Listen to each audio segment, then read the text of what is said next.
The state of Manipur has witnessed ethnic violence since May 3rd.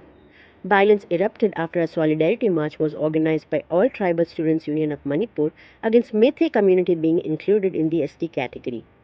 At least 100 approximately have been killed in the violence, 400 approximately injured, and thousands have fled their homes.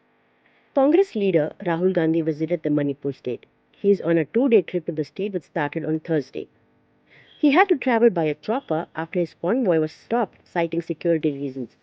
Allegedly, the order came directly from Chief Minister N. Biren Singh.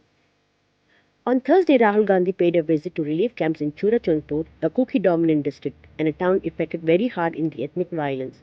He heard the plight of the people affected. Rahul Gandhi also visited relief camps in Moirang and Vishnupur district and met the displaced families today. Rahul Gandhi was accompanied by INC General Secretary K.C. Venugopal, former Manipur CM Okram Singh, PCC President Kesham Meghachandra Singh, and former MP Ajay Kumar.